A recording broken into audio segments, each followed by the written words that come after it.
एउटा रिल हेरेर हाँस्दा हाँस्दा रोएँ म। यी बेहेन्जीलाई 3 पटक कल गर्यो भनेर ह्यारेसमेन्ट भयो रे।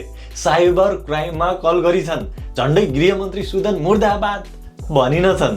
साइबर प्रहरीप्रतिको आवेश देख्दा त भन्न खोजेको चाहिँ त्यही हो जस्तो लाग्यो मलाई। यो भिडियो बनाउनुको कारण चाहिँ हाम्रो सिस्टममा कति धेरै फल्ट रहेछ भनेर मलाई देखाउनु परेको छ। ममाथि एउटा साइबर भाइलेन्स भयो, ह्यारेसमेन्ट भयो र मैले त्यसको बारे रिपोर्ट गर्नु लाग्दाखेरि चाहिँ साइबर पुलिसले के भन्नुभयो भने त्यो मान्छेलाई ब्लक गरिदिनुस् भन्यो। ब्लक गर्ने चाहिँ त्यो उपाय हैन र किन भनेर यो भिडियो कन्टेक्स्टमा बुझ्न सक्नुहुन्छ है त।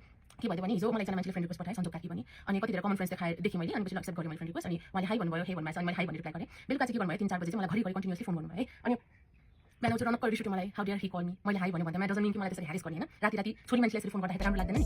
बहनजी जरा सम्हालो अपने आपको, डिप्रेसन में तो नहीं हो। तर तपाईले नेपाली समाज र प्याटर्न हेर्नु भयो भने यो एकदम सामान्य हो। सदनदेखि बुढाबुढीको बेडसम्म श्रीमतीले श्रीमानलाई बलात्कार मुद्दा लगाएर कान्ति बिजोग पार्ने सामाजिक प्याटर्नहरू यिनै हुन्। नेपालमा अहिले एउटा महामारी फैलिँदैछ। नोटिस गर्नु भएको छ? Over reaction culture. एउटा मान्छेले फ्रेन्ड रिक्वेस्ट पठायो, एक्सेप्ट पनि गर्यो, च्याट पनि भयो, तर जब उसले 3 पटक कल गर्यो त्यसपछि सिधै साइबर ब्युरो। अब सोच्नुहोस्, यदि हाम्रा प्रहरीहरूले यस्तै केस मात्रै हेर्न थाल्यो भने हत्या, ठगी, ब्ल्याकमेलका फाइलहरू कसले हेर्छ? सायद अब नेपाल प्रहरीले छुट्टै शाखा खोल्नु पर्ला।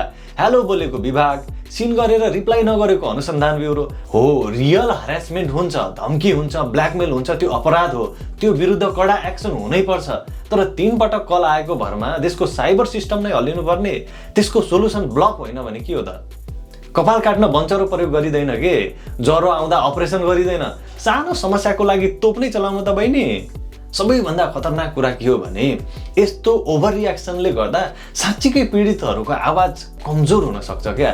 किनकि जब हरेक सानो सानो कुरालाई हरासमेन्ट भनिन थाल्छ, त्यसपछि वास्तविक ह्यारेसमेन्टको गम्भीरता नै सकिन सक्छ।